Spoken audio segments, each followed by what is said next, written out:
Hi students, now quadratic ఫామ్లో నుంచి canonical ఫామ్ని ఫామ్ చేయడం ఎలా? By using orthogonal transformation. చూడండి, reduce quadratic form to canonical form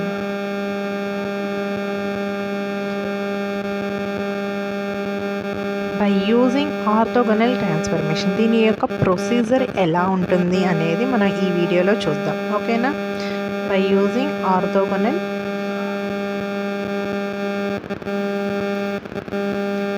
transformation. Okay, so next వీడియోలో దీని మీద ఇంపార్టెంట్ ప్రాబ్లం అనేది చెప్తాను. సో ఫస్ట్ ఆఫ్ ఆల్ దీని యొక్క ప్రొసీజర్ ఎలా ఉంటుంది, ఎన్ని స్టెప్స్లో వస్తుంది, స్టెప్ బై స్టెప్ దీన్ని ఎలా చేయాలి అనేది ఈ వీడియోలో చెప్తాను, చూడండి. ఓకే,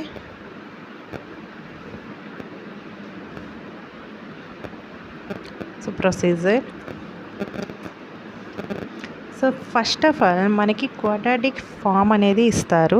సో దాన్ని మనం ఏం చేయాలి, మ్యాట్రిక్స్లోకి కన్వర్ట్ చేయాలి యాక్చువల్లీ, ఓకేనా? సో ఫస్ట్ ఇచ్చిన క్వశ్చన్ని మ్యాట్రిక్స్లోకి ఫామ్ చేయడమే స్టెప్ 1.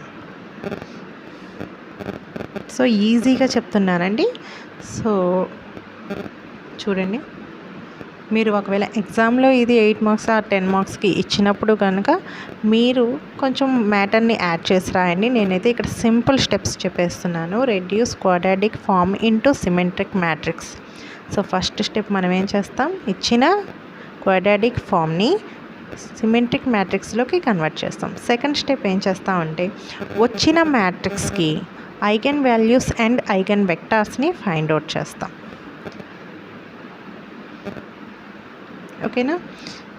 మనం ప్రొడ్యూస్ చేసిన మ్యాట్రిక్స్కి ఐగన్ వాల్యూస్ అండ్ ఐగన్ వెక్టార్స్ని ఫైండ్ అవుట్ చేస్తాం.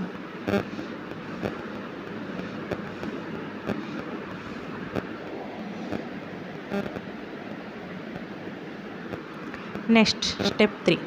సో ఇలా వచ్చిన మ్యాట్రిక్స్కి యాక్చువల్గా మనం డయాగ్నలైజేషన్లో అయితే P ఇన్వర్స్ ఏపీని చేసేవాళ్ళం. ఇక్కడ వచ్చేసరికి P అనే matrix E1 E2 E3.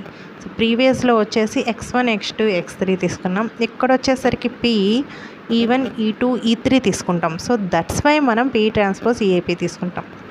So D అంటే అర్థం ఏంటండి, మనకి ఏవైతే ఐగన్ వాల్యూస్ వచ్చాయో ఆ వాల్యూస్ λ1 λ2 λ3 డయాగ్నల్ ఎలిమెంట్స్గా వచ్చి రిమైనింగ్ అన్ని జీరోస్ వచ్చే మ్యాట్రిక్స్ని ఏమంటాం మనం, D.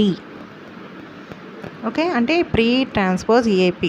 మనకి ప్రీవియస్లో ఆల్రెడీ చెప్పాం కదండి ఇందాక, డయాగ్నలైజేషన్లో P inverse AP equal to D అని చూపించాం కదండి. సో ఇక్కడ ఎందుకు మళ్ళీ P ట్రాన్స్పోజ్ పెడుతున్నారు అంటే, సో మనకు ఒక ఫార్ములా ఉంది. P ఇంటూ అంటే ఎనీథింగ్ మ్యాట్రిక్స్ ఇంటూ దాని యొక్క ట్రాన్స్పోజ్ ఏమవుతుందండి, ఐడెంటిటీ మ్యాట్రిక్స్ అవుతుంది. సో దాని నుంచి P ట్రాన్స్పోజ్ ఏమవుతుందండి, P ఇన్వర్స్ అవుతుంది. So there is nothing difference.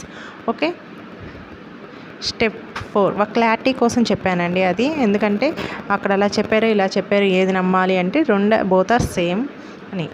So okay, so ఇక్కడ P వచ్చేసేసరికి E1 E2 E3 X1 X2 X3 తీసుకుంటే రావండి.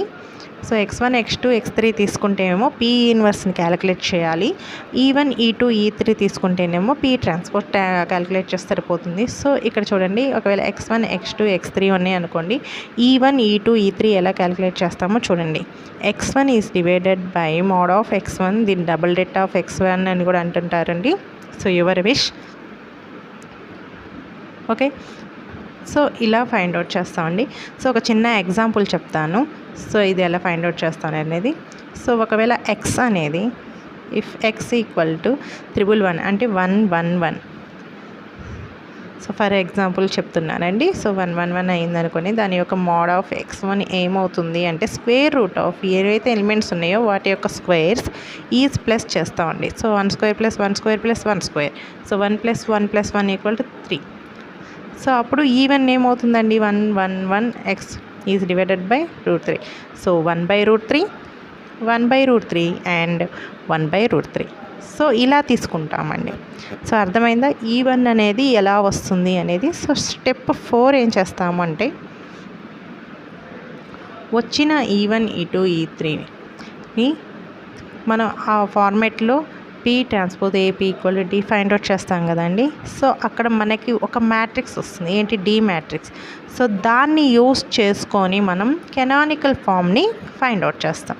సో కెనానికల్ ఫామ్కి మనకి అన్నోన్స్ కావాలి కదండి. ఆల్రెడీ మనం ఎక్స్ అనేది యూస్ చేసేసాం కాబట్టి ఇక్కడ వైలో తీసుకుంటున్నాను, వైస్లో కెనానికల్ ఫామ్. సో 3 ఉన్నాయి, అంటే 3/3 మ్యాట్రిక్స్ ఇక్కడ తీసుకున్నా కాబట్టి 3 అన్నోన్స్ తీసుకుంటున్నాను. సో మిడిల్లో డి వాల్యూ అంటే λ1 0 0 0 λ2 0 0 0 λ. సో కెనానికల్ ఫామ్కి ఏంటంటే formula Y transport D Y. So ఇలా చేసినప్పుడు ఇక్కడ చూడండి డయాగ్నల్ ఎలిమెంట్స్ మాత్రమే ఉన్నాయి, రిమైనింగ్ అన్ని జీరోస్ ఉన్నాయి కాబట్టి we can directly do that λ1 into y1 square plus λ2 into y2 square plus λ3 into y3 square. So ఇలా చేస్తే మనకి కెనానికల్ ఫామ్ అనేది వస్తుందండి. యాక్చువల్గా క్వశ్చన్స్లో ఇంతవరకే కాదండి, నేచర్,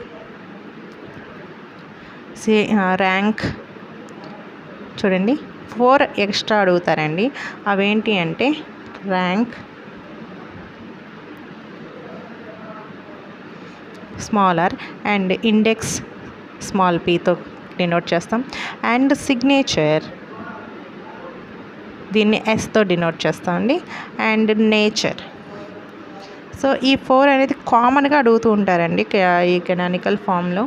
సో ర్యాంక్ అంటే ఏంటంటే కెనానికల్ ఫామ్లో ఏ వచ్చిన తర్వాత లాస్ట్లో ఫైనల్ మ్యాట్రిక్స్ డి వచ్చింది కదండి.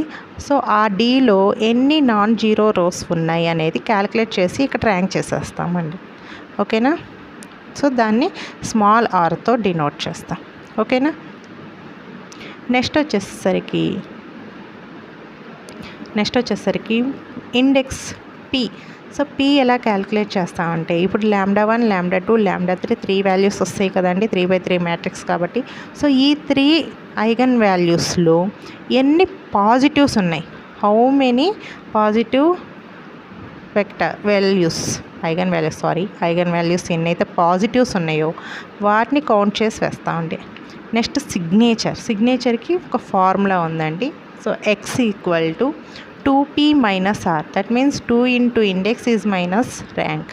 సో నేచర్ వచ్చేసరికి వచ్చిన ఐగన్ వాల్యూస్ మీద డిపెండ్ అయి ఉంటుంది. ఒకవేళ వచ్చిన 3 వాల్యూస్ పాజిటివ్ అనుకోండి, దానిని పాజిటివ్ డెఫినెట్ అంటారు, దాని యొక్క నేచర్ని. సో అలాగే వచ్చిన 3 ఐగన్ వాల్యూస్ నెగిటివ్ అనుకోండి, నెగిటివ్ డెఫినెట్ అంటారు. సో అలాగే ఒక 0 వచ్చి 2 పాజిటివ్స్ వచ్చినాయి అనుకోండి, దాన్ని సెమీ పాజిటివ్ అంటారు, సెమీ పాజిటివ్ డెఫినెట్ అంటారు. అదేవిధంగా ఒక 0 వచ్చి మిగతావి నెగిటివ్ వచ్చినాయి అనుకోండి, దాన్ని సెమీ నెగిటివ్ డెఫినెట్ అంటారు.